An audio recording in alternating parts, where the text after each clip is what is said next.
Sir screen पे बताओ, we are live.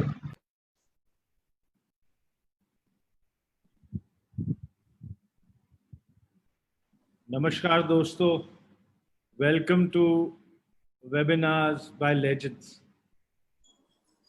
Today is a historical event for all of us at Safe Shop, क्योंकि आज जब हमारा ये वेबिनार चल रहा है, बुधवार वेबिनार जो हमने लास्ट वेडनेसडे को अनाउंस किया था, बड़े संयोग की बात है कि इसी समय जब हम आपसे सब लोग रूबरू हो रहे हैं और आपसे बातचीत करेंगे, इसी समय भव्य राम मंदिर का शिलान्यास भी हो रहा है और इसके फाउंडेशन स्टोन की पहली ईंट रखी जा रही है। ये हमारे देश में और हमारे कल्चर के लिए, हमारे लोगों के लिए एक बहुत बड़ा हिस्टोरिकल इवेंट है कि आज हिस्ट्री क्रिएट हो रही है। सेफ शॉप वेबिनार पे भी हिस्ट्री क्रिएट हो रही है और राम मंदिर के जो नया फाउंडेशन स्टोन ले हो रहा है, जिसका पूरे देश को कई सालों से इंतज़ार था, वो हमारे जीते जी इतना बड़ा कार्य हो रहा है। So I am very delighted that we are part of this history and we are watching this live historical event unfold in our own eyes, from our own eyes. आज हमारे लिए एक और हिस्टोरिकल इवेंट है कि इंदु सिन्हा जी हमें address करेंगे। इंदु सिन्हा जी is somebody who needs no introduction for the Safe Shop family. हम सब उनको अपने पिछले इवेंट आशीर्वाद में सुन चुके हैं और हम सब उनके बहुत ही बड़े फैन हैं।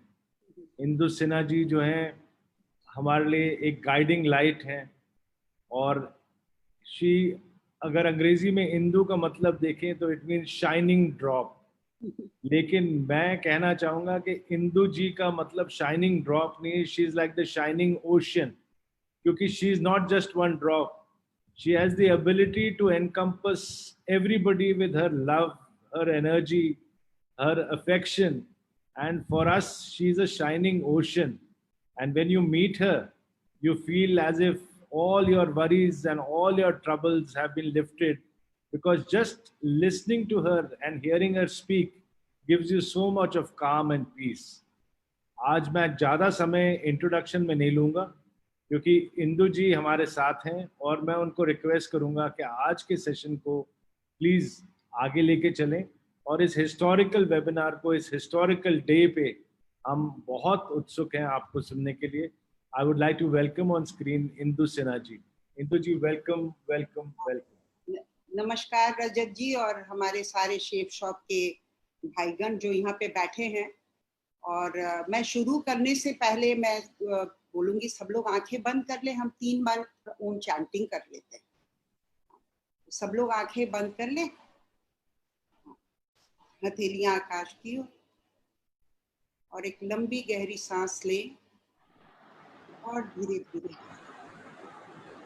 एक और लंबी गहरी सांस ले और सांस छोड़ते छोड़ते ओ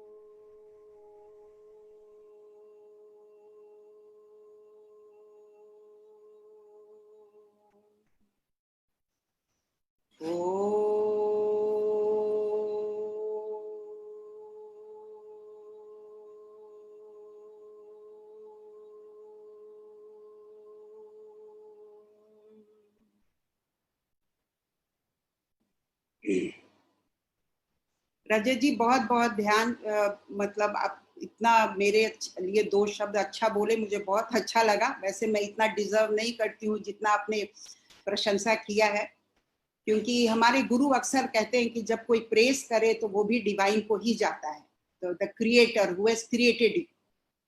सो आपके सारे कॉम्प्लीमेंट्स को मैं बहुत नम्रता से ले रही हूँ. लेकिन उसके पहले कि मैं शुरू करूं, मैं जरूर बोलूंगी कि शेफ शॉप हमारा परिवार है और पहले भी था और बाद में भी रहेगा.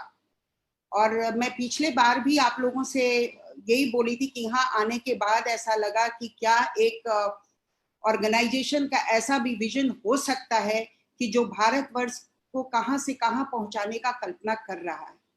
और इस महामारी के समय जब सारा विश्व, सारा लोग, हम लोग दो चीजों से जूझ रहे हैं, एक तो महामारी और दूसरा अर्थव्यवस्था, और दोनों चीज पे आप लोग का ध्यान आकर्षित हुआ है, इसके लिए मैं बहुत बहुत आभारी हूँ। कि एक तरफ की भाई महामारी वो तो चल रहा है, जहां वैक्सीनेशन ही नहीं है, कोई उसका इलाज नहीं है, कुछ भी नहीं है। दूसरी तरफ अर्थव्यवस्था, और उसके लिए आपने इतना अच्छा लोगों का, जो मैं खुद सेफ शॉप में थोड़ा अंदर जाके देखी तो मुझे लगा कि देखो कितने लोग हैं जो सपनों की दुनिया में विचरण करते थे, आज उनका सपना साकार होता नजर आ रहा है। ये सब आप लोग के कृपा से ही हो रहा है।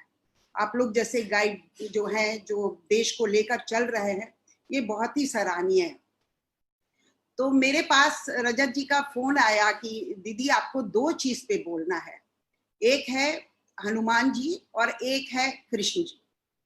अब ये बड़ा मुश्किल है कि दोनों का चित्र का विवरण मैं कैसे छोटे समय में करूं, लेकिन मुझे लगा कि आज का दिन इतना शुभ है कि जैसे अयोध्या में राम मंदिर का निवास होने वाला है, और मैं हनुमान जी के विषय में बोलूं, इससे सुंदर चीज और कुछ नहीं हो सकता है। और शेप शॉप के हाथ में दो चीज है, उनके दो हाथ, right hand and the left hand. एक में सेप शॉप हनुमान चालीसा लेकर घूम रहा है, talking and speaking Hanuman Chalisa, और एक में भगवत गीता लेकर घूम रहा है। तो एक में त्रेता युग और दूसरे में द्वापर युग। इससे सुंदर मिश्रण कुछ नहीं हो सकता है कि आपने दो युग को इकट्ठे आज लाकर इस प्लेटफॉर्म पर रखे हैं। और मैं बहुत सरल भाषा में ही बोलूंगी क्योंकि मैं बहुत हाई फाई लैंग्वेज में नहीं करती हूँ। तो मैं अब शुरुआत करूंगी आप लोगों से कि कुछ हनुमान जी, क्योंकि हमारे दैनिक जीवन में, हमारे डेली लाइफ में मैं हनुमान जी से क्या सीख सकती हूँ या मैं क्या सीख सकता हूँ। देखो, ज्ञान जानना और ज्ञान जीना दोनों में बहुत फर्क है। हम ग्रंथ पढ़ते हैं, हम चालीसा पढ़ते हैं, लेकिन कभी हमने ये नहीं देखा कि इस ग्रंथ से हमें क्या सीख मिल रहा है। या जितने लोग अभी 1 लाख वो वॉच कर रहे हैं, जरूर हनुमान चालीसा पढ़ते होंगे, लेकिन अगर उसका 1% भी हम जीवन में अगर उसको लाए तो हमारा जीवन धन्य धन्य हो जाएगा। तो कहते हैं कि अगर हनुमान जी से सीखना है तो हम दो चीज सीख सकते हैं। एक तरफ हनुमान जी हैं भक्ति की पराकाष्ठा, और दूसरे तरफ कृष्ण जी हैं ज्ञान की प्रकाष्ठा। तो कहते हैं कि देखो कि उनको बोला जाता है महावीर। महावीर का मतलब ही हुआ वीरों का वीर, और हनुमान जी को कलयुग का अवतार माना जाता है, एकमात्र देवता जो कि आज भी जिंदा है और हमारे शरीर में भी है, जिनको हम प्राण ऊर्जा के नाम से जानते हैं। अगर हनुमान ना हो तो आप सोचो, आप 1 मिनट भी जिंदा नहीं सकते हो। मैं गुरु जी के शब्द में बोलेंगी, सटल लाइफ फोर्स एनर्जी, प्राणा शक्ति, जो कि हनुमान के रूप में हमारे ऊपर विराजमान है। लेकिन कुछ चीजें हैं जो हमारे जीवन में फर्क लाया है, और शायद आपके जीवन में भी लाया होगा कि हम हनुमान जी से क्या क्या सीख लेते हैं। तो सबसे बड़ी जो सीख है वो है भक्ति की प्रकाष्ठा। क्या होता है कि जब इंसान का इंटेलेक्ट बढ़ता है, तो इंटेलेक्ट बढ़ने से क्या होता है, इंसान बहुत सारे प्रश्न करने लगते हैं। ये कैसे होगा, वो कैसे होगा, ऐसा तो हो ही नहीं सकता है, मैं ही सब कुछ कर रहा हूं, मेरे अलावा कोई कर नहीं सकता है। तो लेकिन हनुमान जी से ये सीखना होगा कि एक व्यक्ति जो कि इतना ज्ञानी था, इतना बलवान था, इतना बुद्धिमान था, जिसको सारे देवताओं का आशीर्वाद प्राप्त था, वो भी व्यक्ति इतना सरल हो सकता है कि अपना पूरा जीवन समर्पण कर दिया राम और सीता के आगे।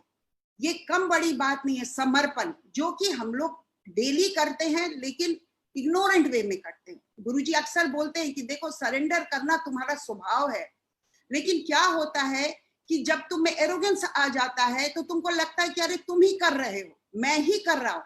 लेकिन ऐसा नहीं है। सरेंडर तो मनुष्य का स्वभाव है। तुम ऑटो वाले पे चलते हो तो ऑटो पे सरेंडर करते हो, प्लेन में बैठते हो तो पायलट पे करते हो, छोटे बच्चे को जिसको आप गोद में लेकर घूमते हो, उसको जब नर्सरी क्लास में देते हो तो आप टीचर्स पे सरेंडर करते हो, जब वहां डॉक्टर के पास जाते हो तो आप डॉक्टर के ऊपर सरेंडर करते हो। तो समर्पण हमारा स्वभाव है। लेकिन जब हम पूरा इग्नोरेंस में ना करें, पूरे अवेयरनेस में अगर हम सरेंडर करते हैं, तो क्या उस भगवान के प्रति नहीं कर सकते जिसने पूरी सृष्टि का निर्माण किया है? तो ये हनुमान जी से सीखने का हमें बहुत बड़ा ये है कि कैसे हनुमान ने राम के आगे सब कुछ समर्पण किया। सब कुछ करते हुए भी ऐसे बनते थे कि उन्होंने कुछ किया ही नहीं। No doership. कृष्ण ने तो बाद में बोला कि कर्तापन छोड़, लेकिन हनुमान ने तो त्रेता युग में कर्तापन छोड़ा और दिखाया।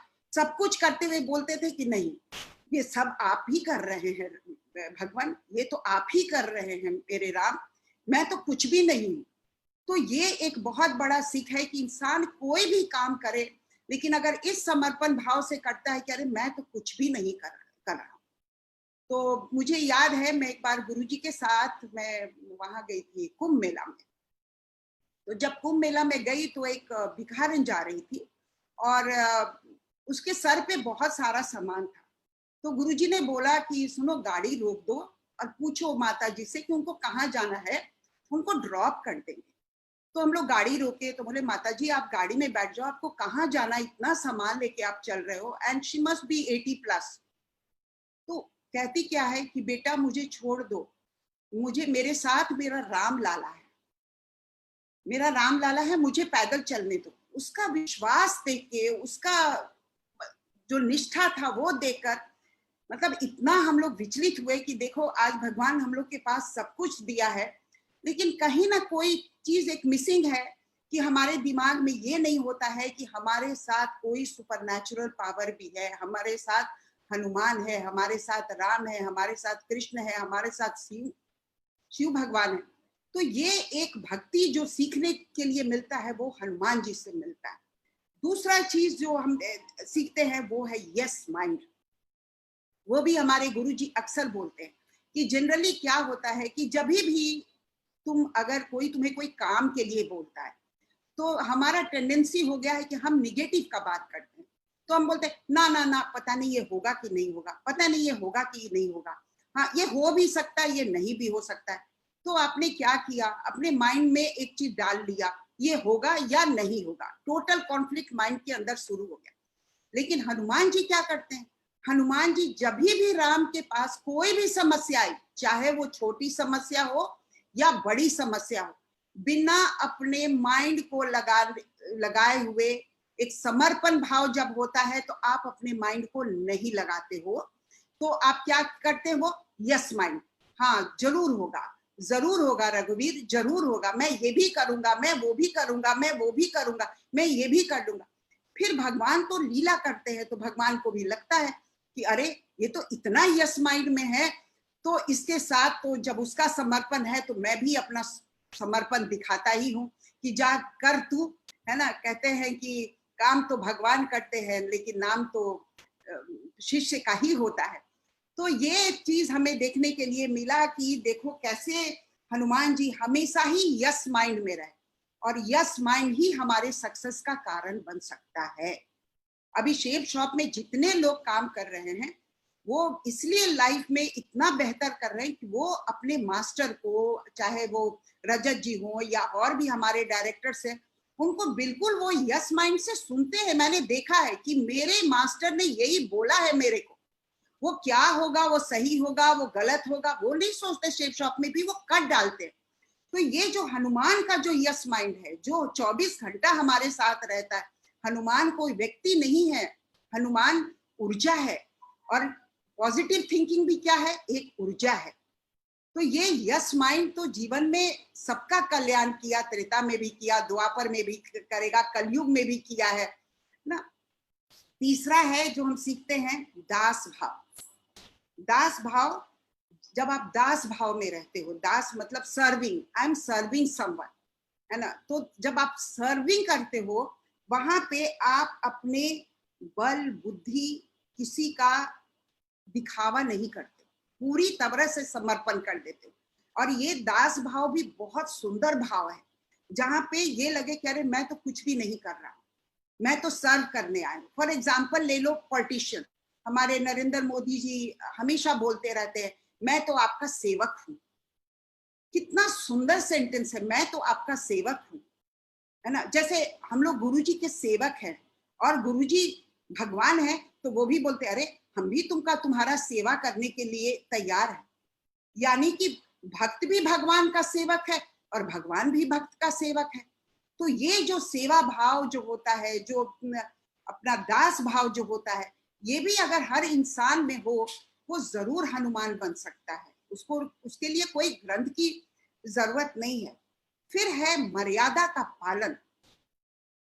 इंसान क्या होता है, जब बलवान हो जाता है, बुद्धिमान हो जाता है, उसको लगता है मेरे पास अरे मैं तो ये भी कर दिया, मैं तो राम जी के लिए ये किया, मैं सुग्रीव को लाया, मैं तो उसको लाया, मैं ये सीता जी का ये कराया, मैं लंका में आग लगाया, मैं ये किया। जो हम लोग जनरल मनुष्य होकर बोलते रहते हैं मैंने किया, मैंने किया, मैंने किया, मैंने किया, है ना, उसको तो भगवान भी पसंद नहीं। इतना कर्तापन वाले को तो भगवान भी पसंद नहीं करता, बोलता है चुप हो जा, मैं दिखाता हूँ कि कौन करता है। उस भाव से अगर देखोगे तो कैसे हनुमान जी ने सारा मर्यादा का पालन किया है, कहीं भी उन्होंने मर्यादा नहीं तोड़ा। वो लंका में गए हैं तो मर्यादा को नहीं तोड़े, वो चाहते तो सीता को उठाते और लेकर आ जाते, लेकिन ऐसा नहीं किए। क्यों? क्योंकि सीता खुद मर्यादा, सीता का मतलब ही होता है जिसमें धैर्य हो। तो सीता ने भी मर्यादा का भी कर बोला कि ना ना तुम ले भी जाओगे बेटा तो पुत्र तो मैं नहीं जाऊंगी, मैं यहीं रहूंगी, जब तक रामचंद्र नहीं आएंगे, मुझे डिग्निटी के साथ नहीं लेकर जाएंगे तो मैं नहीं जाऊंगी। लेकिन अगर चाहते हनुमान तो उनको जबरदस्ती कर सकते थे, लेकिन ऐसा उन्होंने नहीं किया। तो पूरे अगर हनुमान चालीसा में आप देखोगे या रामचरितमानस में देखोगे तो कहीं भी हनुमान ने कभी भी किसी भी मर्यादा का उल्लंघन नहीं किया। उसी तरह से हम अपने दैनिक जीवन में अगर मर्यादा के साथ रहते हैं, उसका हम पालन करते हैं, तो हमारा जीवन बहुत बेहतर होता है। तो ये मर्यादा का पालन हम कैसे कर सकते हैं? तो हर लोगों के जीवन में हम लोगों का लक्ष्मण रेखा है कि डोंट क्रॉस दिस। अगर तुम ये करोगे तो ये होगा। लेकिन कभी कुछ डिजायर ऐसा आता है, कभी कुछ ऐसी मनोकामना होती है, तो क्या होता है, हम लक्ष्मण रेखा क्रॉस कर जाते हैं। लेकिन उस वक्त ये ध्यान नहीं होता है कि जब तुम लक्ष्मण रेखा क्रॉस कर गए, अगर तुम्हारे साथ हनुमान नहीं है, तुम्हारे साथ राम नहीं है, तुम्हारे साथ कृष्ण नहीं है, क्योंकि अधर्मी के साथ कभी भी ईश्वर नहीं होता है, कभी हो ही नहीं सकता है। जब धर्म का पालन करोगे तो एक नहीं 1000 हनुमान खड़े हो जाएंगे, 1000 राम खड़े हो जाएंगे, 1000 कृष्ण खड़े हो जाएंगे। लेकिन अगर मर्यादा का पालन नहीं कर रहे हो तो वो क्षणिक सुख तो दे सकता है, लेकिन वो लॉन्ग टर्म में सुख देगा कि नहीं, इसकी कोई गारंटी नहीं है। दूसरा भाव है भगवान के साथ रहने का, हनुमान जी से सीखने का, वो है प्रियतम और प्रेमी का भाव। ये भी बहुत सुंदर भाव है और ये तब होता है जब इंसान ज्ञान योग में भी रहता है। प्रियतम प्रेमी, जैसे राम को, जब राम को के लिए हनुमान जी को था, जब हनुमान जी ने उनसे पूछा कि भाई तुम ये बताओ कि कैसे हमको पता है कि तुम ये हो, तो उन्होंने अपना पूरा हृदय फाड़ के दिखा दिया। और ये आजकल तो पॉसिबल नहीं है, लेकिन हृदय फाड़ के दिखाना मतलब क्या है, you are always ready to serve. और किसको लेके, तुम किसको कैरी कर रहे हो, divine power, some supernatural power जिसको तुम लेकर कैरी कर रहे हो। तो कहते हैं ना बंदर के शरीर में बहुत बाल होता है। तो कृष्ण जब कृष्ण जी का भी याद आ रहा है, तो राम जी का जब वो पूरा तस्वीर वो अपना दिखते हैं, तो हनुमान बोलते हैं कि नहीं भगवान, ये तो आपने यहाँ पे देखा, लेकिन मेरे तो रोम रोम में आप ही हो, कहीं कुछ दूसरा है ही नहीं।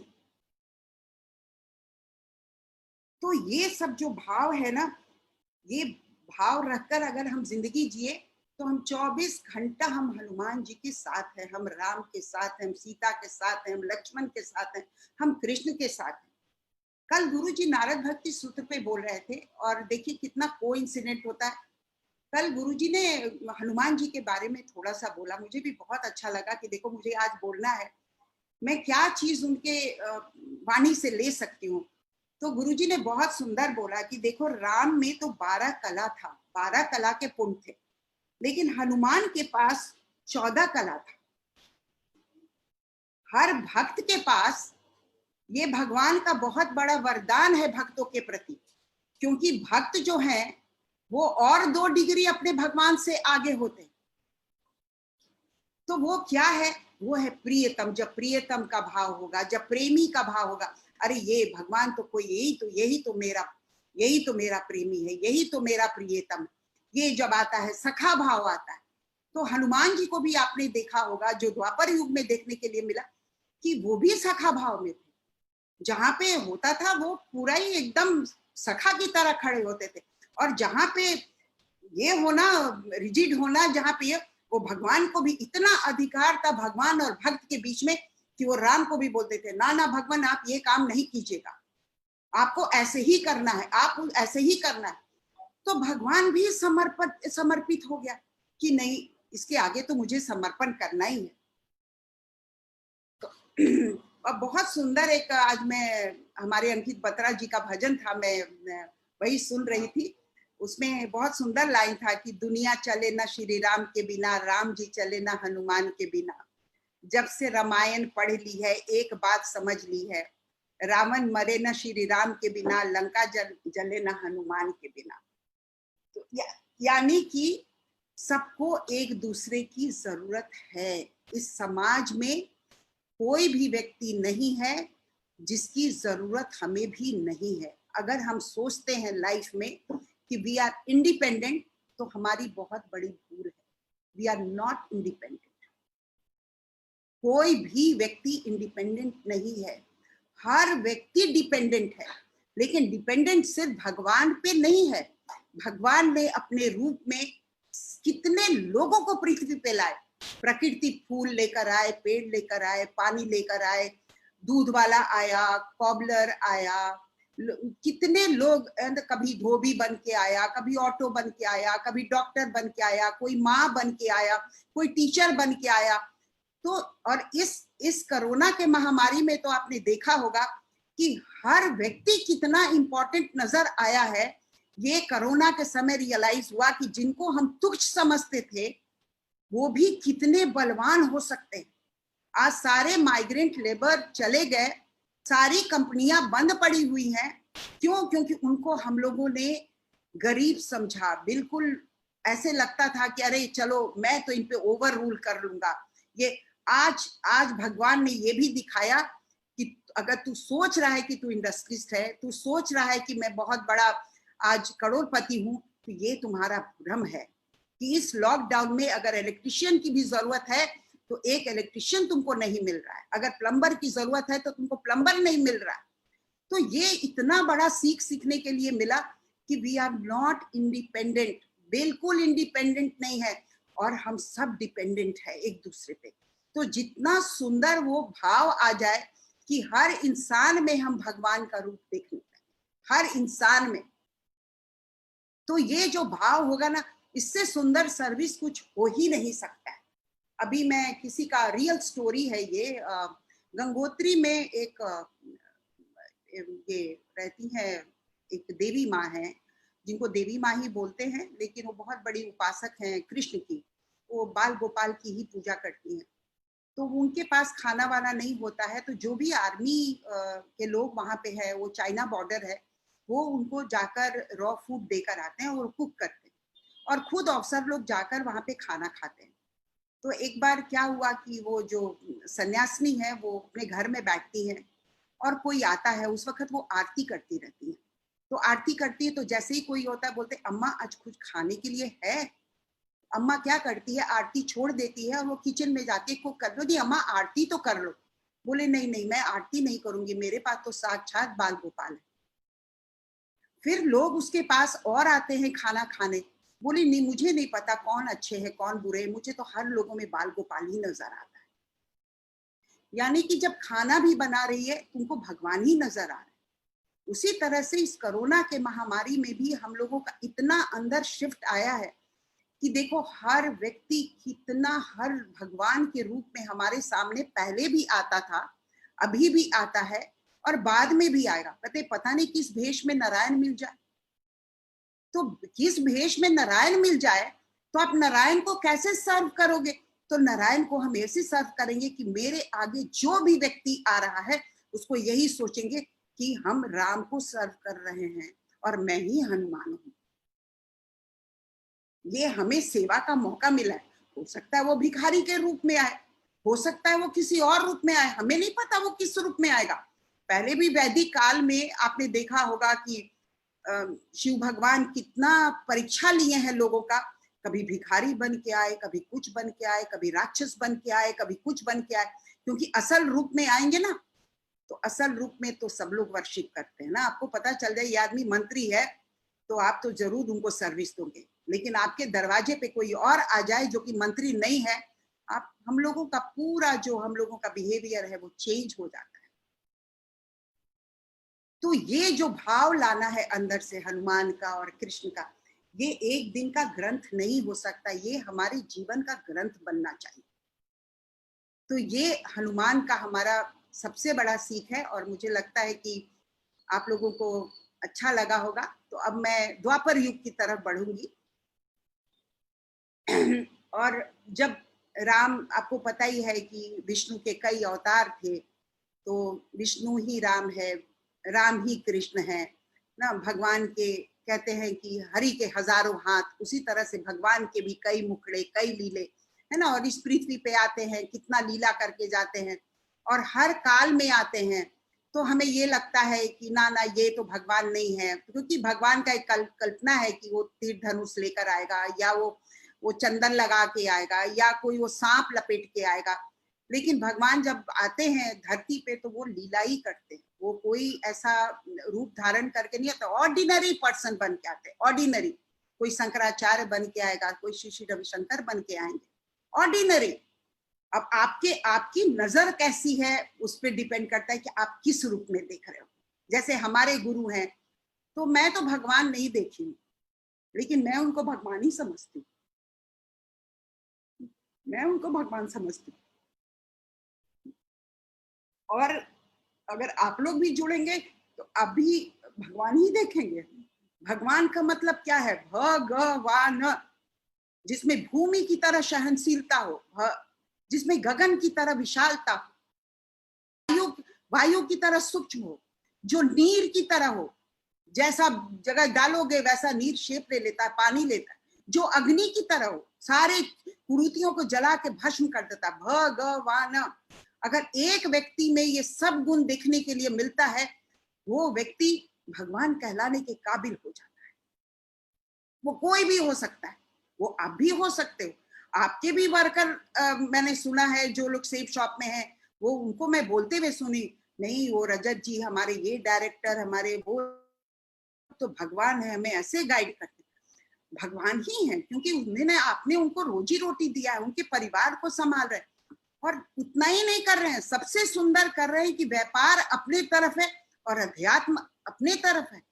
आप लोग इतना एफर्ट करके उनको कोर्स में लेकर आए है ना। तो कोर्स कोई ऐसा कोई ये नहीं था, ये बिजनेस नहीं है। एक इंसान के जीवन में अध्यात्म आ जाए, इससे सुंदर क्या हो सकता है? जीवन तो दो ही चीज से बना है ना। एक तो है सांसारिक दुनिया और एक है आध्यात्मिक दुनिया। और आप तो दोनों दुनिया को लाके उन लोगों को दे दिए। वो तो कभी सोच नहीं सकते थे कि उनके जीवन में प्राणायाम और ध्यान का महत्व हो सकता है, और वो आपने करके दिखा दिया अध्यात्म का महत्व। और वो भी ऐसे टाइम में जबकि हमारा गुरु शरीर में है। ये भी भाग्य का बात है। ये सोचने की बात है कि कब अब हिस्ट्री याद करेगा आज से 100 साल बाद, 200 साल बाद, कि ऐसे भी महान आत्मा आए थे जिनके मात्र सुदर्शन क्रिया करने से 10 मिनट 15 मिनट पूरा आत्मा, पूरा चेतना, पूरा सोच, पूरा ये बुद्धि अहंकार सब में शिफ्ट आ जाता है। और वो आप लोग कर रहे हो, इंसान को दोनों चीज दे रहे हो। अगर आप रोजी रोटी दे दिए ना और अध्यात्म में नहीं लाए तो आपका भी जीवन अधूरा है। कहते हैं हर माँ बाप चाहता है कि मेरा बेटा इंजीनियर बने, डॉक्टर बने, लेकिन कोई माँ बाप ये नहीं चाहता है कि मेरा बच्चा एक अच्छा इंसान बने। लेकिन सेफ शॉप वो काम कर रहा है। आप ताली भी बजा सकते हो बीच बीच में, मुझे बहुत अच्छा लगेगा। हाँ, कि देखो कि आप एक तरफ रोजगार और एक तरफ अध्यात्म, कि आपका बच्चा एक अच्छा इंसान बने, चाहे वो 10,000 कमाए या 15,000 कमाए, उससे कोई फर्क नहीं पड़ता है। लेकिन हम कहते हैं ना कि हम तो खाली हाथ आए थे और खाली हाथ जाएंगे। ये गीता में लिखा है। अरे तुम क्या लेकर आए थे और क्या लेकर जाओगे? इसको बोलते हैं शमशानी वैराग्य। जब शमशान घाट पे आप जाओगे तो आपको एक चीज सुनने के लिए मिलेगा, हर लोग बात करेंगे, देखो ना बेचारा चला गया। हाँ, सच में अब लगता है कि दुनिया में हम क्या लेकर आए थे और क्या लेकर जाएंगे। हम तो खाली हाथ आए थे और खाली हाथ जाएंगे। नहीं नहीं नहीं, इसका मतलब आपने गीता ठीक से पढ़ा नहीं। गीता में कृष्ण यही बोलते हैं, ना तुम खाली हाथ आए थे ना तुम खाली हाथ जाओगे। वर्ल्डली दुनिया का सामान लेकर नहीं जाओगे, सोफा कुर्सी पैसा लेकर नहीं जाओगे, लेकिन तुमने जो इतने सारे कर्म किए हैं वो तुम लेकर जाओगे। और जब आओगे तो उसी का बैलेंस शीट के आधार पे तुम इस पृथ्वी पे आओगे। तो तुम कहां खाली हाथ गए और खाली हाथ भरे? तो सिर्फ आप लोग जो काम कर रहे हो रजत जी, कि आप तो उनका जीविकापार्जन का तैयारी करो, प्लस आप उनके अगले जन्म का तैयारी कर रहे हैं अध्यात्म के मार्ग में राके। ना वो खाली हाथ अभी हैं, ना वो खाली हाथ जाएंगे। और जब आएंगे भी तो खाली हाथ नहीं जाएंगे, आएंगे ही नहीं। अगर खाली हाथ होगा ना तो पता नहीं कहां चले जाएंगे। लेकिन आपने ऐसा नहीं किया है। आप सोच नहीं सक रहे हो कि जाने अनजाने में, मुझे नहीं पता है ये प्रेरणा आपको कहां से मिला, किसने दिया, क्या हुआ, क्योंकि मैं बीच में नहीं हूँ। हमारी तृप्ता जी के कोई ना कोई माध्यम बनता है, तो योगेश बना, आप बने, ये बने, और इतना सुंदर ये कि हम लोगों को क्या दे सकते हैं। और मैं जब बता रही, मैं सेफ शॉप में जब कोर्स ले रही थी, मुझे लोग बोलता था, अरे अध्यात्म में लोग कौन आएगा, ये लोग कमाने खाने वाले लोग हैं। लेकिन मैं वहां पे हर जाति हर वर्ग के लोगों का कोर्स ली, और मेरे पास बहुत सुंदर सुंदर मुस्लिम लोगों का भी है, जिसको लोग बोलते हैं रही तो कट कुछ नहीं है। वो भी वही सेंटेंस बोले जो हमारे और भाई लोग बोले कि दीदी हम तो इतने लकी हैं कि हम सेफ शॉप में आके मुझे नया चीज सीखने का मिला। नहीं तो हमें तो पता ही नहीं था। हम तो वही जाति, वही ये, वही स्टेट, वही कंट्री, वही गोरा काला अमीर गरीब, उसी में पड़े हुए थे। तो ये इतना सुंदर आप एक ले रहे हो, इनिशिएटिव ले रहे हो, और इससे सुंदर चीज कुछ नहीं हो सकता। तो क्या है रजत जी कि देखो, क्या मैं थोड़ा भगवत गीता अपने ढंग से समझाऊंगी, क्योंकि हमारे 1 लाख लोग भाई बैठे हुए हैं। जितनी सरलता रखूंगी उतना उनके अंदर जाएगा। कहते हैं कि पूरा जीवन एक बैटलफील्ड है। कृष्ण ने अर्जुन को ज्ञान दिया युद्ध के मैदान में। वो काल्पनिक भी हो सकता है, मेरे हिसाब से काल्पनिक नहीं है, लेकिन बहुत लोग जो नास्तिक हैं वो ये सोचते होंगे ये कल्पना भी हो सकता है कि किसने देखा, किसने सुना। अब बोलोगे कि हाँ संजय ने बोला, तो हो सकता है जो नॉन बिलीवर है वो बोलेंगे किसने देखा कि संजय ने सुना, ये तो सब काल्पनिक है।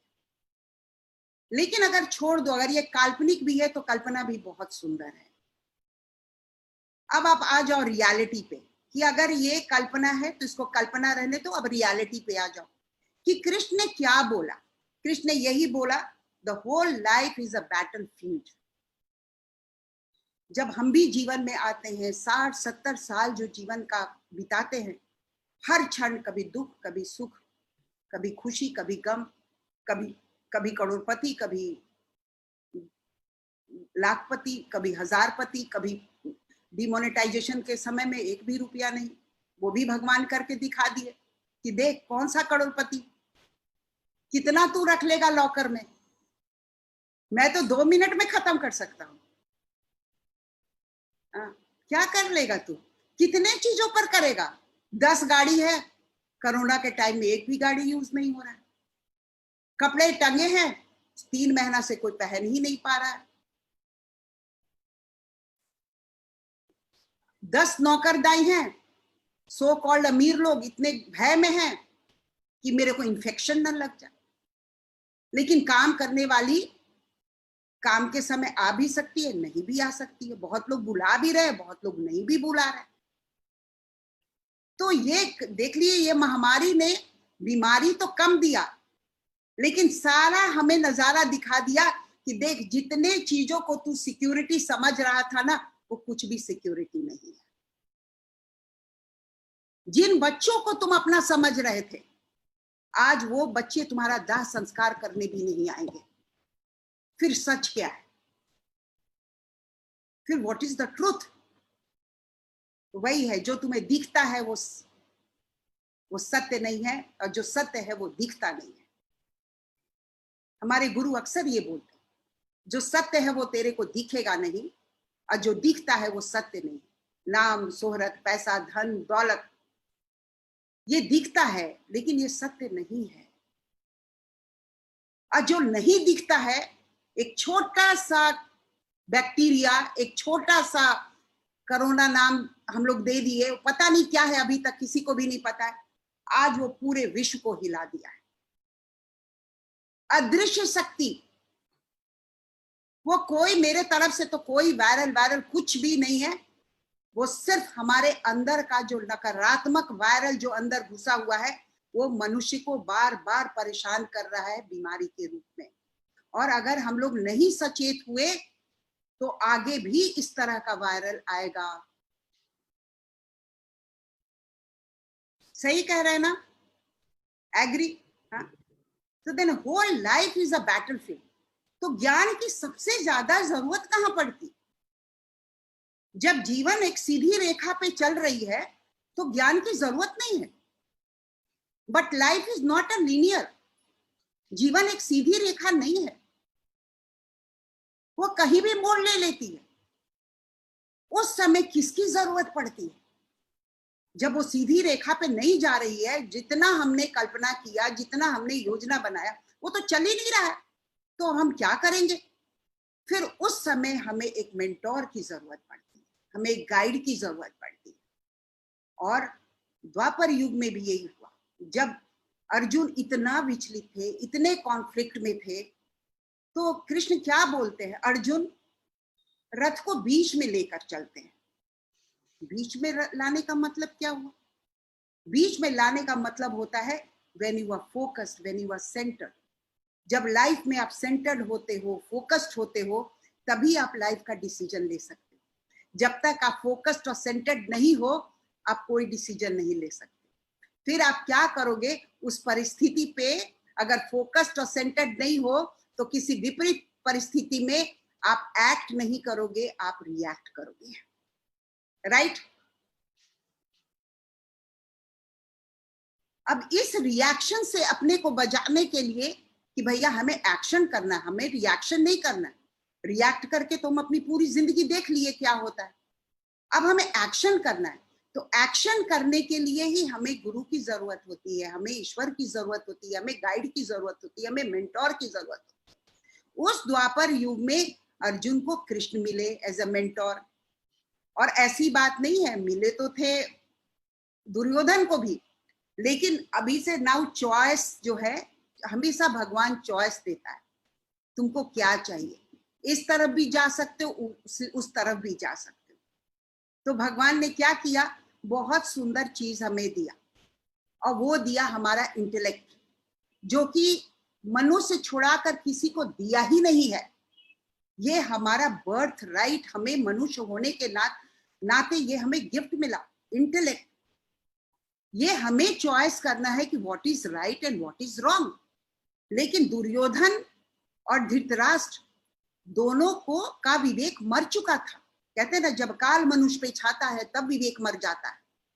लेकिन उस समय काल की घड़ी ऐसी थी कि धृतराष्ट्र के आंख में पट्टी, he was not a blind, लेकिन ऐसा ब्लाइंड तो हम लोग रोज होते, अपने दैनिक जीवन में भी होते हैं,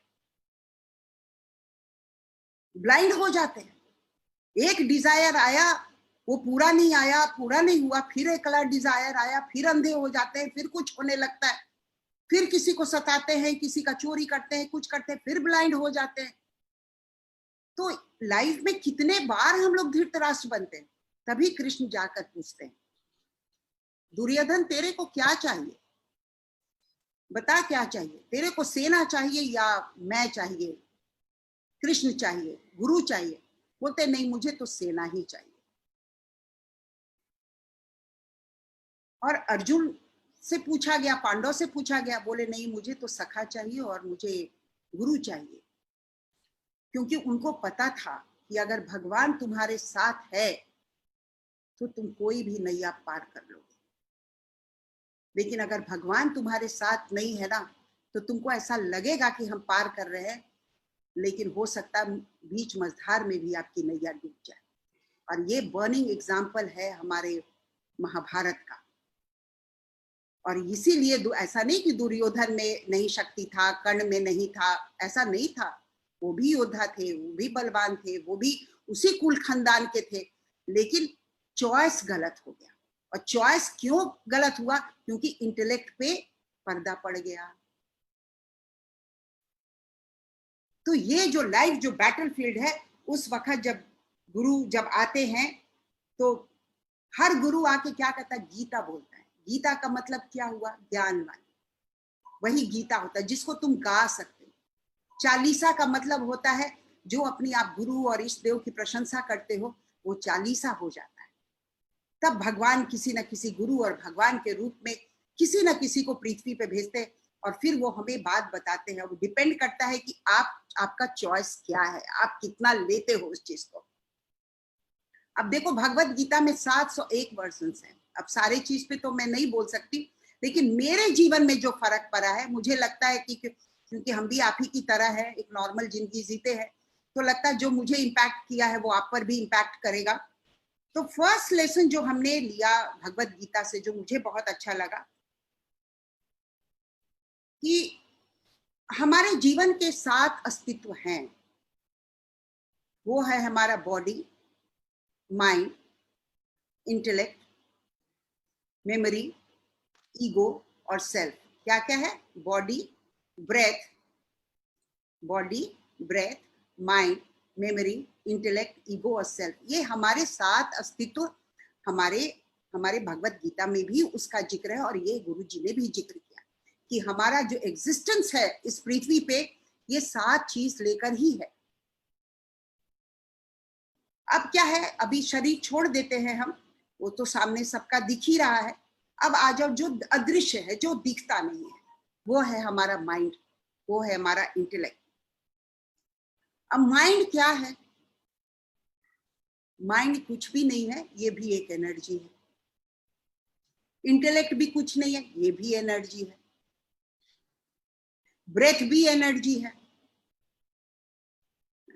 गाड़ी कितना भी एक्सपेंसिव ले लो, चाहे मर्सिडीज ले लो, कोई भी ले लो, लेकिन उसमें पेट्रोल तो डालना ही पड़ेगा, बिना पेट्रोल का तो नहीं चलेगा। ड्राइवर भी की जरूरत तो पड़ेगी। तो जीवन की गाड़ी भी डिपेंड करता है कि उस गाड़ी का ड्राइवर कैसा है। ये बहुत बड़ी बात है कि आप अपने जीवन को कैसे ड्राइव कर रहे हो। तो आपका मन, अब मन क्या है ये देखो, कहते हैं मन की जीत जीत है, मन की हार हार। यही मन आपका दुश्मन भी है और यही मन आपका मित्र भी है। लेकिन इसके विचित्र टेंडेंसी सब है, इसको आप कंट्रोल नहीं कर सकते हो, क्योंकि भगवान ने इसका कुछ बनाया है नियम कानून, और वो अपने नियम से ही चलता है। लेकिन साथ में भगवान ने बहुत सुंदर चल दिया कि माइंड के साथ मैं तुम्हें इंटेलेक्ट भी दे रहा हूं। अब डिपेंड करता है कि मनुष्य कितना इंटेलेक्ट का उपयोग कर रहा है। अब देखो माइंड की क्या क्या टेंडेंसीज है, ये देख लो, वो आप लोग भी महसूस करते हो। माइंड का पहला टेंडेंसी है कि जब भी वो क्या करता है, वो क्लिंग करता है। और क्लिंग कहाँ करेगा? वो पास्ट की तरफ करेगा, और नहीं तो फ्यूचर की तरफ करेगा। भूत में जाएगा और नहीं तो भविष्य में जाएगा। अब भूत में, अब कृष्ण बोलते हैं न भूतो न भविष्य, there is no past and there is no future Arjun. कुछ है ही नहीं इस क्षण मेरा, इस वर्तमान क्षण मेरा, न भूत हो न भविष्य। लेकिन माइंड क्या कर रहा है, भूत में लेकर जा रहा है और नहीं तो भविष्य में लेकर जा रहा है। अब भूत में लेकर जा रहा है तो बोलता है नहीं हमारे तो वो भ्राता है, हमारे तो वो पितामह है, हमारे तो वो रिश्तेदार है, हमारा तो ये रिश्तेदार है, वो भूत भी है वो प्रेजेंट भी है, मैं ऐसे कैसे करूंगा। भविष्य में जाता है तो सोचता है कि अरे अगर युद्ध करूंगा लोग मेरे बारे में क्या सोचेंगे, कहेगा देखो ये धन के लिए युद्ध किया। अब क्या हुआ, युद्ध के मैदान में कॉन्फ्लिक्ट शुरू होता है, तभी कृष्ण बोलते हैं इस बैटलफील्ड में कि रथ बीच में लेकर आ। Now you should be focused, you should be centred, you should be committed. अब मैं जब बोलूंगा जो चीज बोलूंगा तेरे को समझ में आएगा, लेकिन जब तक रथ बीच में नहीं आएगा तेरे को कुछ समझ में नहीं आने वाला है। फिर कहते हैं कृष्ण कि देख अर्जुन ये मन क्या है, इसी में लव हेट है, कभी प्रेम कभी घृणा, इरैशनल माइंड, कभी कुछ सोचता है कभी कुछ सोचता है, नॉट स्टेबल। वो तो स्टेबल तो है ही नहीं, जो चीज उसको मना करो कि मत करो वही मन करेगा। अभी आपको बोले कि बंदर को कोई याद नहीं करेगा तो आपको बंदर ही याद आएगा। आपको मैं बोलूंगी नहीं शराब पीना बहुत खराब है मत पीना, वाइफ 10 बार बोली मत पीना बहुत खराब चीज है बहुत खराब, क्या होगा, शाम होते आपको वही पीने का मन करेगा। क्योंकि ये माइंड बहुत बड़ा धोखेबाज है, क्योंकि मेमोरी ने बोला अरे बड़ा मजा आया था तुम पिए थे ना, इंटेलेक्ट बोल रहा है मत पियो ना, माइंड बोला है पी लेना।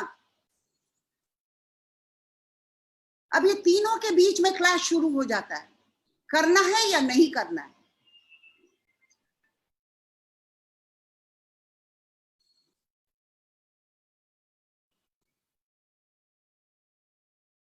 तो ये है अपना। अब इसके आ जाओ इंटेलेक्ट पे। इसका इंटेलेक्ट जो है वो बिल्कुल हमारा उल्टा है। अगर माइंड स्टेबल नहीं है तो इंटेलेक्ट क्या करता है, एकदम फर्म और स्टेबल है, लॉजिक है, रैशनल है ना। और क्या करता है कि वो आपको रीजनिंग भी करवाता है, और वो डिपेंड करता है कि आप अपने इंटेलेक्ट को कितना शार्पन कर रहे हैं।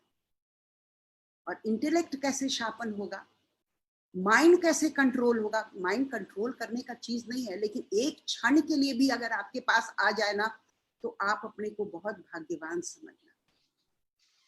इसीलिए आप कोई भी महाभारत देख लो, आप रामायण देख लो, हर गुरु युद्ध से पहले, युद्ध के बाद और बचपन से, चाहे वो कृष्ण हो या राम हो या दशरथ हो या सीता हो, एक ही ज्ञान सबको मिला और वो है मेडिटेशन। बिना ध्यान का कुछ भी हासिल नहीं हो सकता है। ध्यान एकाग्र करना। लौ कुश को क्या मिला, यही तो शिक्षा मिली कि ध्यान एकाग्र कैसे करोगे। एक वाहन चलाने के लिए भी कैसे एकाग्रचित होगा। तो इस माइंड को अगर कंट्रोल करना है तो हमारे गुरु ने बोला एक ही चीज से वो कंट्रोल हो सकता है, वो है हमारा ब्रेथ, सांस के द्वारा। और उसी पे सारा प्राणायाम डिपेंड करता है। सारा जो है वो पूरा ब्रेथ का ही खेल है। और हमारे पास कोई वेपन नहीं है माइंड को कंट्रोल करने के लिए कि वो ना जाए। वो जाएगा, वो पास्ट में भी जाएगा, वो फ्यूचर में भी जाएगा। तो कहते हैं one is a mystery and one is a misery and beautiful gift given by the divine and that is the present moment. बोले अर्जुन एक तो तेरा बहुत बड़ा मिस्ट्री है भविष्य, और पास्ट जो है वो बहुत बड़ी मिजरी है। और इतना सुंदर गिफ्ट मैं इस वर्तमान क्षण में तेरे को ज्ञान दे रहा हूं, तू इसको ले ले, इतने द्वंद में नहीं आने की जरूरत है। लेकिन अर्जुन इतना अच्छा भक्त था ना, क्योंकि उसके पास लिसनिंग मोड था। दुर्योधन के पास लिसनिंग मोड नहीं था। दुर्योधन यस माइंड में कभी भी नहीं रहा है, लेकिन अर्जुन हमेशा यस माइंड में रहा। ठीक है सखा, अगर क्वेश्चन भी करते थे ना तो वो समर्पण होता था जानने के लिए कि आफ्टर दिस व्हाट नेक्स्ट। तो ये जो लिसनिंग मोड में तो जब अर्जुन थे तो कृष्ण ये सब बोलते थे कि ये माइंड को कंट्रोल करना है ना, तू ऐसे कर ले, आंख बंद। एक बार धनुष बाण चलता था, मंत्र हमारे सब स्टैब्लिश्ड है। हमारा मंत्र, हमारा ये, अभी हम लोग 11,000 लोगों का जो 11 लाख लोगों का जो हनुमान चालीसा बोल रहे हैं, आप सोचो इसका क्या असर होगा जब हम लोग सब पढ़ेंगे तो। मतलब 11 लाख लोगों का कॉन्शियसनेस एक लेवल पे।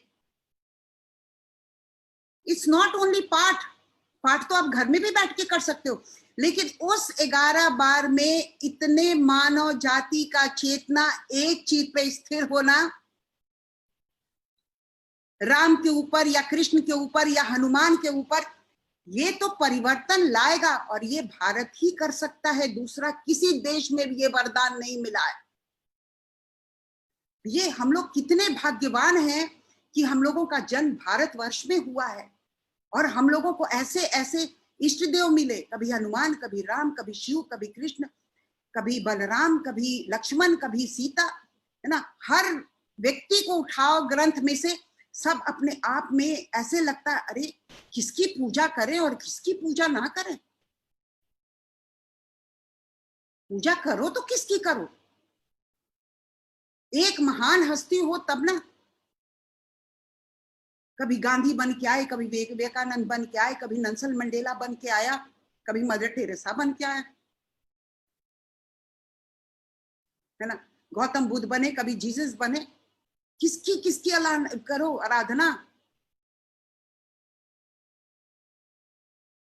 लेकिन हम लोग बहुत लकी हैं कि हम इस काल में आए और हमें ये करने का ये।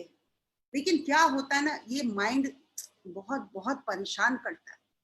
इसमें क्या होता है, बड़ी इसकी अजीब टेंडेंसी है। जैसे आपको कोई 10 अच्छा बात बोले और एक खराब बात बोले, तो क्या याद रहेगा? निगेटिव चीज याद रहेगा, आप 10 चीज भूल जाओगे। आपको 99 बार किसी इंसान ने मदद किया, लेकिन एक बार नहीं किया, तो आप क्या क्या बोलते हो। सेम चीज हम भगवान से साथ करते हैं। भगवान मेरे को आपने ये नहीं दिया, मेरे को वो नहीं दिया, मेरे को ये नहीं किया, मैंने ये मांगा, मैंने वो मांगा, आपने ये नहीं किया, है ना। सब अंदर अंदर वार्तालाप चलता रहता है भगवान से, और हम भूल जाते हैं कि भगवान ने हमें क्या दिया है।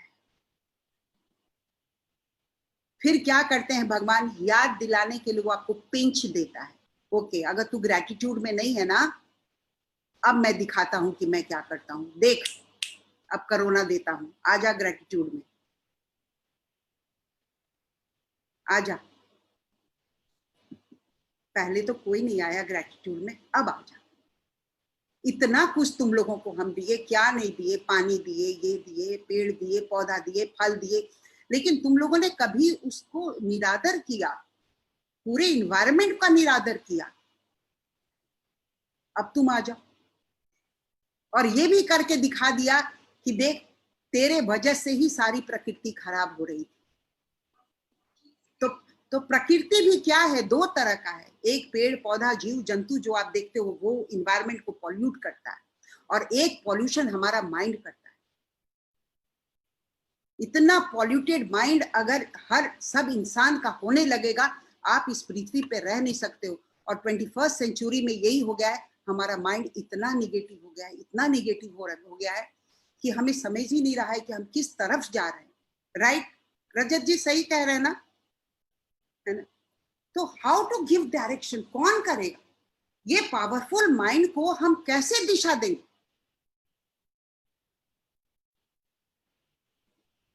तो ये दिशा देने के लिए क्या है, आपने जीवन में आजमाया होगा कि ये कितना पावरफुल है। जो आप इसमें फीड करोगे वही आपका जीवन का आउटपुट होगा। अभी आप इतने देर से अपने लैपटॉप पे लगे हुए थे, ये कंप्यूटर तो अभी बना है लैपटॉप, लेकिन भगवान ने तो इतना सुंदर लैपटॉप बना के दिया जिसका कभी आप ग्रेटिट्यूड में हम आए ही नहीं। कितना सुंदर है ये माइंड, जो आप फीड करोगे वो ही आपका जीवन होगा। जो अगर सकारात्मक डालोगे तो सकारात्मक निकलेगा, और नकारात्मक डालोगे तो नकारात्मक निकलेगा। आप अपने जीवन में आजमाए होंगे कि आपको सुबह उठना है और आपने अलार्म लगा दिया 4 बजे सुबह का। कितने लोगों ने महसूस किया है कि अलार्म बजने से पहले ही नींद टूट गया? वो क्या चीज है, यहाँ पे फीड किया, मुझे 4 बजे उठना है। अलार्म तो बाद में बजा, आपकी नींद पहले खुल। यानी कि इस मन रूपी कंप्यूटर में अगर सही फीड होगा तो सही जीवन का आउटपुट होगा। और यही गुरु भक्त लोग से करवाता है कि इस माइंड में तू डाल, फिर से डाल, मेरा भारत वापस आएगा, मेरा भारत वापस आएगा। और ये हमारे देश का बहुत बड़ा सौभाग्य है कि हमारे भारत में 90% लोग पॉजिटिव सोचते हैं। ये भय के माहौल में भी अगर आप वर्कर क्लास से पूछो, जो ट्रेन में जा रहे हैं, जो बस में जा रहे हैं, है ना, जो गांव में जा रहे हैं, भय हमारे अंदर है, भय उनके अंदर नहीं है। और सबसे ज्यादा संक्रमण अगर फैला है तो हम लोगों में फैला है, उनमें नहीं फैला है। ये मैं डेटा बता रही हूं। लेबरर्स लोग इतने बीमार नहीं हुए हैं जितना हम लोग बीमार हो रहे हैं भय से। क्यों? क्योंकि यहाँ पे तो कहीं मुझे तो नहीं हो जाएगा, कहीं मुझे तो नहीं हो जाएगा कोरोना, कहीं मुझे इसके पास गए तो कर। अरे नहीं भाई, क्यों होगा? तुम ये सोचो कि हम कोरोना के लोगों को ठीक करेंगे, हम अर्थव्यवस्था को ठीक करेंगे, हम अपने देश को फिर से पटरी पे लेके आएंगे। शेप शॉप लेकर आएगा। अरे पहले 10 लाख को रोजगार दिया, 20 लाख को दिया, अब एक संकल्प लेंगे कि हम 1 करोड़ लोगों को रोजगार देंगे। हाँ, वो कितना कमाएंगे नहीं कमाएंगे ये नहीं पता है, लेकिन वो डिप्रेशन में नहीं जाएंगे, ये मुझे 100% ये, वो नहीं जाएंगे डिप्रेशन में। क्योंकि जो भारत अभी सोच रहा है ऑनलाइन ऑनलाइन, वो ऑलरेडी आप वही काम कर रहे हो। आज 10 साल 15 साल से वही काम आप कर रहे हो। तो बहुत सुंदर एक ये जीवन मिला है, और इसको हम कैसे कृष्ण के और राम के और हनुमान के इस पे लेकर चले, ये हमारे हाथ में है। दूसरा चीज जो मैं सीखी रजत जी अपने इसमें भगवत गीता से, वो है कंटेंटमेंट, संतोष। अगर जीवन में संतोष नहीं है, मैं पहले भी बोली, then there is no gratitude. और दिल मांगे मोर, यही हमें कॉमा फुल स्टॉप लगाना है कि हमारी आवश्यकता, नीड क्या है और हमारी ग्रीड क्या है। आज भगवान हमें नीड से परेशान नहीं कर रहा है, हमारे ग्रीड से परेशान कर रहा है। धृतराष्ट्र और दुर्योधन को कोई कमी नहीं था, लेकिन उनका ग्रीड, उनका असंतोष महाभारत करवा दिया। दिल मांगे मोर, मैं ये भी ले लूं, मैं वो भी ले लूं, यहां तक कि वो 5 गांव भी देने के लिए तैयार नहीं हुए। कृष्ण तो इतना नेगोशिएट किए, दे दो दे दो, ये भी दे दो, अच्छा चलो 5 गांव ही दे दो, वो भी देने के लिए तैयार नहीं। और दिए भी तो क्या, खांडवन। लेकिन देखो, जब भगवान सहारा होता है तो एक नर्क भी स्वर्ग बन सकता है, लेकिन अगर भगवान नहीं है तो स्वर्ग भी नर्क बन सकता है। ये ईश्वर की कृपा है, ये कृष्ण की लीला है। तो ये जो संतोष है, ये जीवन में भी कैसे आएगा? जब जीवन में अध्यात्म आएगा। हम ये नहीं बोल रहे हैं कि 1 लाखपति को करोड़पति नहीं बनना चाहिए, जरूर बनना चाहिए। हमारे भी गुरुजी से एक बार इंटरव्यू में किसी ने बोला कि गुरुजी, सारे गुरु बोलते हैं कि पैसा नहीं कमाओ, पैसा नहीं कमाओ, आप बोलते हो पैसा कमाओ। तो गुरुजी ने बोला, हाँ मैं बोलता तो हूँ पैसा कमाओ, लेकिन खुद के लिए मत कमाओ, दूसरों के लिए कमाओ। तुम्हारे कमाई से अगर 10 परिवार चल रहा है तो जरूर करोड़पति और लाखपति बनो। लेकिन अगर तुम्हारा पैसा तुमको काम आ रहा है तो सदुपयोग नहीं होगा, दुरुपयोग होगा। और पैसे का, धन का हमेशा दुरुपयोग हुआ है। जो दुर्योधन के टाइम में हुआ, जो धृतराष्ट्र ने किया, वो दुरुपयोग ही तो था। जो सपनी मामा करते थे, दुरुपयोग ही तो था। तो ये ग्रंथ से तो हम कितना कितना कुछ सीख सकते हैं। संतोष कि भगवान तुमने जो दिया है वो बहुत दिया है। और ये तब होगा जब आप सेंसिटिव होगे, संवेदनशील होगे। संवेदनशील कब होगे? जब आध्यात्मिक होगे, जब आप सुबह पूजा करने जाओगे में होगा, आप बोलोगे, thank you God for giving me beautiful eyes.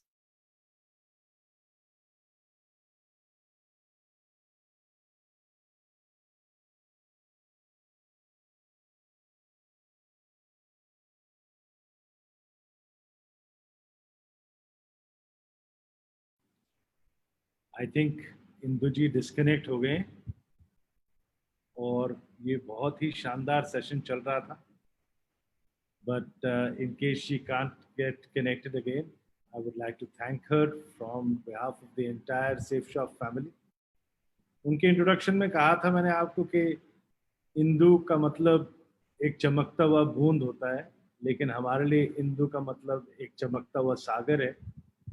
तो आज ये सेशन के बाद मेरे ख्याल से आप लोग सब जो हैं इस बात को अग्री करेंगे कि हमारे लिए इंदु जी जो हैं, हमारे आर्ट ऑफ लिविंग के सेफ शॉप के इंदु जी जो हैं, वो एक चमकता हुआ सागर हैं और हम सबको उनका लव और अफेक्शन आज के सेशन में समझ भी आ रहा था, दिख भी रहा था और उनके भाव भी दिख रहे थे।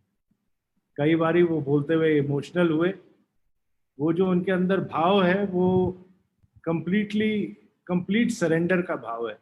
और वो उन्होंने आज दो बातें कही जो मेरे को बहुत क्लियरली समझ आई अपने बिजनेस के पॉइंट ऑफ व्यू से। मेरे को लगता है कि अगर अपलाइन बनो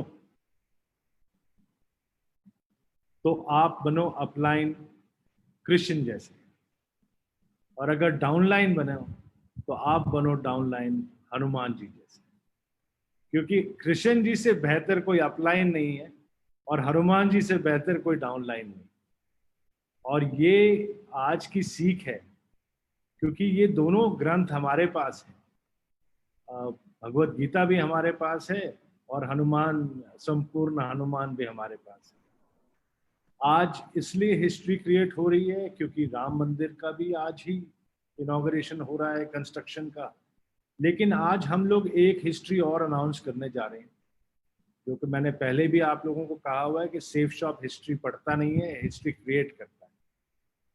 तो 11 लाख लोग 11 बजे 21 जून को 11 बारी हनुमान चालीसा पढ़ेंगे एक साथ।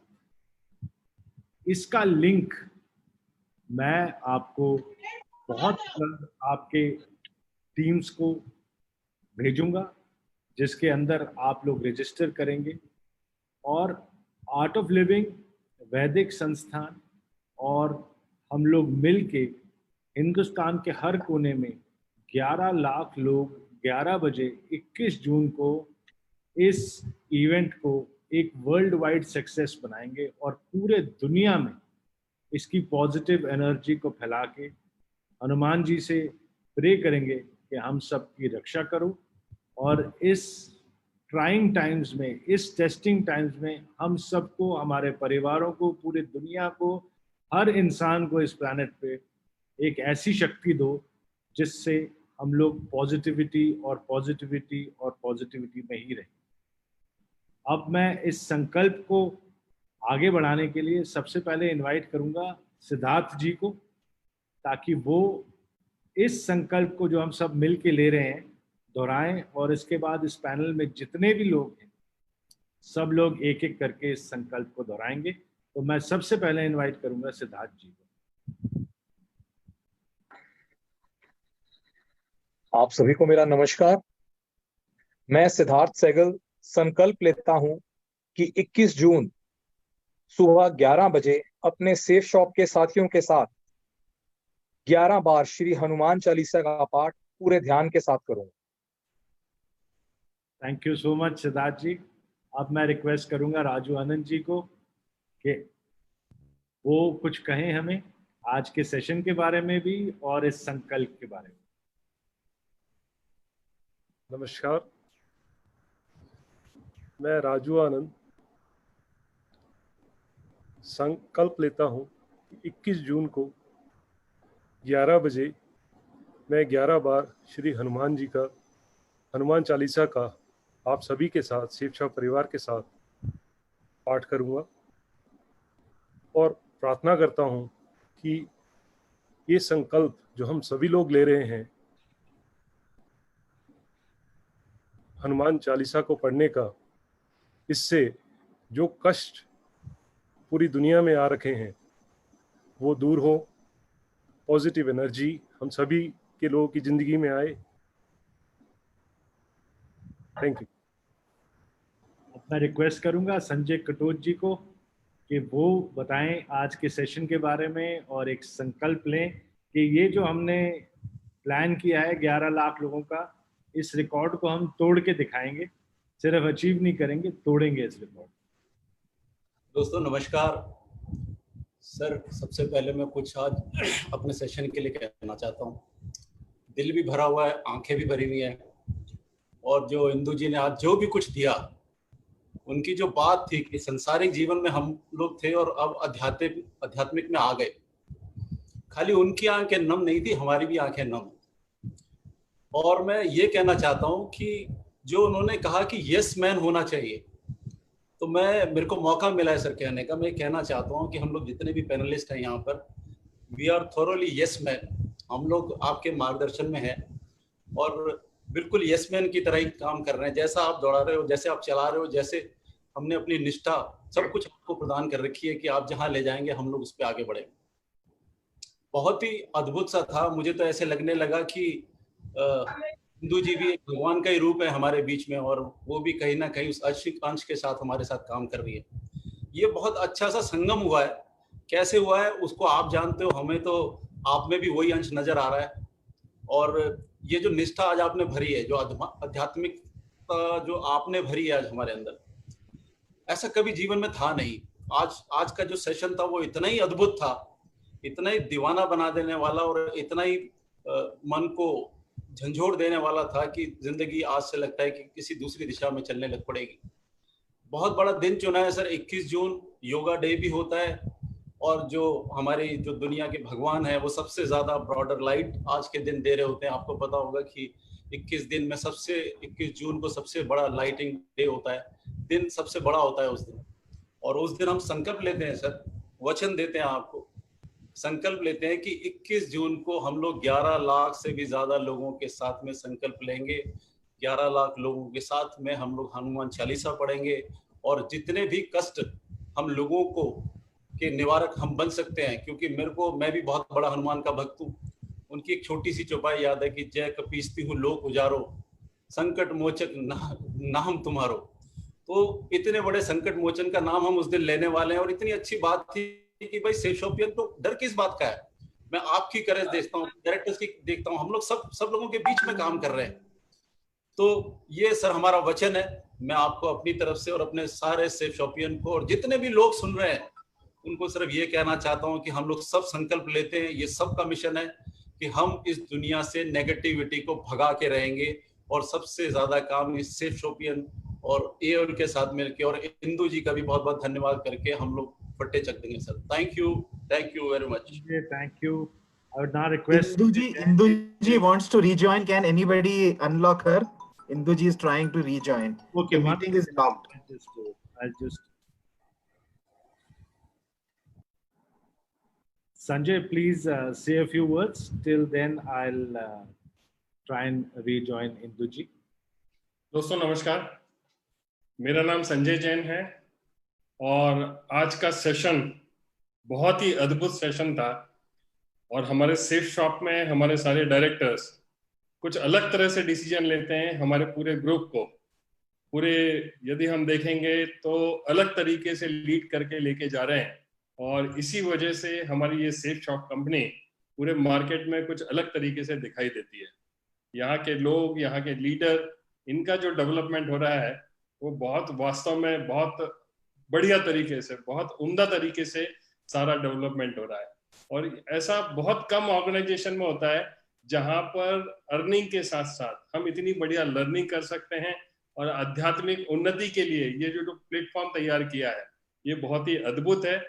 और मैं संकल्प लेता हूं कि अपनी पूरे सेफ शॉप परिवार के साथ 21 जून को ये जो अनुष्ठान है, ये जो जाप है, इसमें पूरी तरीके से तन मन धन से इसमें पार्टिसिपेट करूंगा, पूरे सेफ शॉप परिवार के साथ में, पूरी टीम के साथ में, पूरे परिवार के साथ में। Thank you very much. I'd now like to request Narsi ji to say a few words. Narsi Grewal ji. Thank you sir. दोस्तों मेरा नाम नरसी ग्रेवाल है, और आज इंदु जी ने बहुत ही बढ़िया सेशन दिया हमको। रियली में बहुत डिवाइन फीलिंग आ रही है उनके सेशन को सुनने के बाद। और रजत जी ने जो मैसेज दिया लास्ट में कि हमको अगर डाउनलाइन बनना है तो हनुमान जी जैसा और अपलाइन बनना है तो श्री कृष्ण जी की तरह। बहुत ही मतलब टीचेबल बातें आज मिली इस सेशन के माध्यम से। और मैं संकल्प लेता हूं कि सारी भारतवर्ष के लिए, पूरी मानव जाति के लिए जो एक बहुत बड़ा अनुष्ठान होने जा रहा है 21 जून को 11 बजे, हम लोग 11 बार हनुमान चालीसा का पाठ करेंगे पूरे शेप्सो परिवार के साथ। Thank you very much. Thank you, Narsi ji. I'd like to request Harsh Billa ji to say a few words now. दोस्तों नमस्कार। मैं रजत जी का आज बहुत धन्यवाद करना चाहूंगा जिन्होंने कि आज इंदु जी को हमारे साथ इतनी अच्छे ज्ञान की बातें हमको सीखने को मिली। और रजत जी ने इस पूरे पाठ को जो एक समरी दी, वो शब्द मैं कभी भूल नहीं पाऊंगा कि अगर आपने अपलाइन बनना है तो कृष्ण जी जैसा बनिए, और अगर आपने डाउनलाइन बनना है तो आप हनुमान जैसे बनिए। ये शब्द कभी आज के बाद कभी। और मैं हर्ष बिल्ला, क्राउन एम्बेसडर सेफ शॉप, ये संकल्प लेता हूं कि पूरे तन मन धन से ताकत लगाऊंगा इस 11 लाख लोगों का जो हमने अनुष्ठान लिया है, इसको पूरा करने के लिए खुद तो मैं अपना करूंगा ही, और मेरी कांटेक्ट लिस्ट में जितने भी लोग हैं, मेरे कांटेक्ट में, मेरे परिवार में, मेरे नेटवर्क में जितने भी लोग हैं, उनको भी इसके साथ में जोड़ूंगा, ताकि ये जो पूरे विश्व में ये जो विपत्ति आई हुई है, इसको हम जल्द से जल्द दूर कर सकें। Thank you, friends. Thank you, Harsh. Thank you. I'd request Deepak to say a few words, please. Deepak, please say something. नमस्कार दोस्तों, मैं दीपक बिल्ला, क्राउन एम्बेसडर सेफ शॉप, ये संकल्प लेता हूं कि 21 जून 11 बजे मैं, मेरा परिवार, मेरे सभी रिश्तेदार और मेरी पूरी टीम, इसके अलावा मेरी कॉन्टैक्ट लिस्ट में जितने भी लोग हैं, मेरे फेसबुक फ्रेंड लिस्ट में जितने लोग हैं, मेरे गूगल में जितने फ्रेंड लिस्ट हैं, पूरी कोशिश करूंगा कि उन सबके साथ यहाँ पे 11 बार 21 तारीख को 11 बजे 11 बार हनुमान चालीसा का जो हम पाठ करेंगे वो सब मिलकर एक साथ करेंगे, और उसके लिए पूरी ताकत लगाएंगे। Thank you so much. Thank you, Deepak. I'd like to invite Madhav to say a few words now. Madhav, please say a few words. Thank you sir, thank you safe shop. मैं आज के session के लिए इंदु जी को धन्यवाद देना चाहता हूं, और हमारी ग्रेट महान कंपनी सेफ शॉप को भी धन्यवाद देना चाहता हूं, जिन्होंने ऐसे आध्यात्मिक सेशन को आज ऑर्गेनाइज किया। आज के सेशन के बारे में एक लाइन बोलना चाहूँगा कि आज का सेशन ऐसा था जैसे कानों में अमृत घुल रहा था, बस सुनते जाओ सुनते जाओ सुनते जाओ, ऐसे महसूस हो रहा था। और मैं माधव सिंह संकल्प लेता हूँ 21 तारीख को सुबह 11 बजे हनुमान चालीसा का 11 बार पाठ करूंगा पूरे सेफ शॉप के 11 लाख के परिवार के साथ में। इस बात के लिए मैं संकल्प लेता हूँ। धन्यवाद। जय safe shop. Thank you Rajat sir. Thank you. Thank you, Madhav. Thank you. Thank you. Vijay Pal ji, please say a few words. सभी को मेरा नमस्कार। सबसे पहले तो मैं आज के सेशन के लिए, आज का बहुत अद्भुत सेशन रहा, और इंदु जी को बहुत बहुत धन्यवाद देना चाहूंगा, और साथ में ही महान कंपनी और अपने सभी डायरेक्टर्स का बहुत बहुत आभार प्रकट करता हूं कि उन्होंने इस सेशन को ऑर्गेनाइज किया। बहुत अच्छा लगा।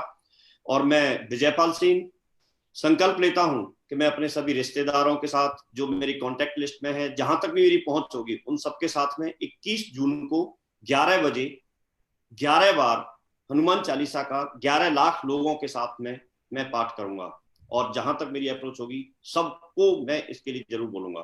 थैंक यू, बहुत बहुत धन्यवाद। Thank you, Vijaypal. I'd like Jasveer to say a few words, please.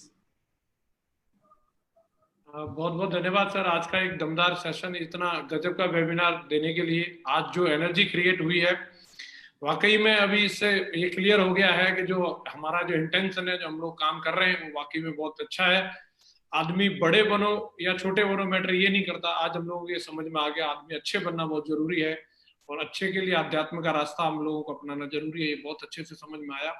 और मैं आज संकल्प लेता हूँ 21 जून के लिए 11 लाख लोगों के साथ 11 बजे मैं, मेरा परिवार, मेरे रिलेटिव्स, मेरे दोस्त, एक को भी छोड़ूंगा नहीं, सब लोगों को लेकर के आऊंगा और उस वेबिनार को अटेंड कराऊंगा।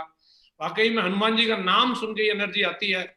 अब जो बोलते हैं हनुमान चालीसा के अंदर, नाशे रोग हरे सब पीरा, जो सुमरे हनुमत बलबीरा, और ये क्रिएट होने वाला है 21 जून को। ये इतिहास बनने वाला है, पूरे विश्व में ये जाना जाएगा भारत की शक्ति को जाना जाएगा, सेफ शॉप की पावर को जाना जाएगा। बहुत बहुत धन्यवाद सर, आपका बहुत बहुत शुक्रिया। Thank you Jasvir. मैं अब योगेश जी को कुछ रिक्वेस्ट करूंगा कि योगेश जी आप प्लीज बताएं हमें कि 21 जून की क्या तैयारी है और हमें कितनी जल्दी लिंक मिलने वाला है और हम कैसे इसको प्रमोट करेंगे। तथास्तु। मैं संकल्प लेता हूं कि जो सब हम संकल्प ले रहे हैं वो पूरा हो। 21 जून के लिए हम लोगों से लिंक शेयर किया जाएगा, जो कि हम कोशिश करेंगे आज शाम तक सबको दे दिया जाए। उस लिंक पर हम सबको अपना गूगल फॉर्म होगा, उस सबको हम अपना नाम रजिस्टर करना होगा जिसका होगा, और फिर आपको रजिस्टर करने के बाद एक वेबकास्ट का लिंक दे दिया जाएगा जहां पे सब स्वामी लोग और एक साथ हम सब लोग मिलकर के एक साथ चैंटिंग करेंगे। तो सबसे पहला स्टेप होगा गूगल फॉर्म में रजिस्ट्रेशन करना। सेकंड स्टेप होगा उस समय आकर के हम सबको हनुमान चालीसा का पाठ करना। तो ये दोनों काम आज रजिस्ट्रेशन लिंक दे दिया जाएगा और अगले 2 या 3 दिन के अंदर हम वेबकास्ट लिंक भी दे देंगे। Thank you, Yogesh ji. Thank you so much. I'll request Sunil Maan ji to say a few words, please. Thank you sir. सबसे पहले तो मैं इंदु मैम को आज बहुत बहुत धन्यवाद देना चाहूंगा और सर आपको भी बहुत बहुत धन्यवाद देना चाहूंगा। इंदु मैम ने बताया कि हमारे दोनों हाथों में, एक हाथ में आध्यात्म है और दूसरे हाथ में हमारे उद्योग है। हम दोनों काम बहुत अच्छी तरह से करेंगे और ईमानदारी से करेंगे, पूरी ताकत के साथ करेंगे। एक ही बात कहूंगा, आओ हम ईश्वर से दुआ मांगे, आओ हम ईश्वर से दुआ मांगे, जिंदगी जीने की अदा मांगे। खुद के लिए तो बहुत मांगा हमने, आज सारे जग के लिए भला मांगे। Thank you sir. Thank you, Man sir. Thank you so much. And now I'd like Rajiv Chaturvedi ji to say a few words and also end today's webinar, which has been historic in every way. I would request Rajiv ji to close this event and finish by saying a few words. Thank you very much, everybody. It was a wonderful session. And now I'm handing. सभी को नमस्कार, जय गुरुदेव। आज जब इंदु जी बोल रही थी तो ऐसा लग रहा था अमृत की बरसात हो रही हो, और इस अमृत वर्षा के लिए हम उनके बहुत बहुत आभारी हैं। उनका जो संदेश था कि सेफ शॉप केवल लोगों को रोजी रोटी नहीं दे रही है, लोगों के जीवन में आध्यात्म भी ला रही है, और केवल रोजी रोटी देने से व्यक्ति संपूर्ण नहीं होता। तो सेफ शॉप के हम आभारी हैं कि वो हमारे व्यक्तित्व को संपूर्ण बना रही है, क्योंकि बिना इसके तो निजात नहीं मिलती। क्योंकि जब हम वापस आएंगे तो हमारे पास जो कर्म है हमारे, वो हमारे साथ जाएंगे, और जब हमें दोबारा यदि आना होता है तो हम कर्म लेकर के ही आएंगे। तो ये एक बहुत अच्छा अनुभव रहा आज का हमारे लिए। दोस्तों, एक और चीज को रेखांकित करना चाहूंगा जो रजत जी ने कहा है कि यदि अपलाइन बनना है, क्योंकि ये मैसेज है, ये बार बार होना चाहिए कि यदि अपलाइन हो तो श्री कृष्ण जी जैसा, भगवान जैसा, और यदि डाउनलाइन हो तो हनुमान जी जैसा। और ये इसमें पूरा संदेश छुपा हुआ है हमारी सफलता का। हम रोमांचित हैं कि हमें एक ऐसा अवसर मिला है कि 11 लाख लोग सामूहिक चेतना के माध्यम से पूरे विश्व की भलाई के लिए, मानवता की भलाई के लिए एक प्रयास कर रहे हैं। हम संकल्पित हैं कि हम इसे कामयाब बनाएंगे। हम इसे न केवल कामयाब बनाएंगे, न केवल 11 लाख लोग होंगे, हम एक नया रिकॉर्ड भी बनाएंगे। और सेफ शॉप का प्रत्येक एसोसिएट, प्रत्येक सेफ शॉपर ये संकल्प लेगा आज के बाद कि वो अपने जितने भी संपर्क के लोग हैं, उन सब लोगों को मैसेज दे कि हाँ, हम 21 जून को इसे एक ऐतिहासिक अवसर बनाने जा रहे हैं। हम कृतज्ञ हैं गुरुदेव के कि उन्होंने हमें ऐसा मौका दिया है, ऐसा अवसर दिया है इसमें शामिल होने के लिए, और हम पूर्ण रूप से समर्पित होकर इस संकल्प को पूरा करेंगे। तो दोस्तों, आज बहुत ही शानदार अवसर था हमारे लिए कि हमने बहुत कुछ सीखा है आज। और अगली वेबिनार जो बुधवार को होगी, उसमें सुनील मान जी दोनों ग्रंथों के बारे में हमें पूरी जानकारी देंगे, क्योंकि ये ग्रंथ हमारे अब धुरी बन चुके हैं और इन ग्रंथों के माध्यम से हमें पूरी दुनिया में सकारात्मकता का संदेश लेकर के जाना है। दोस्तों बहुत बहुत धन्यवाद, नमस्कार।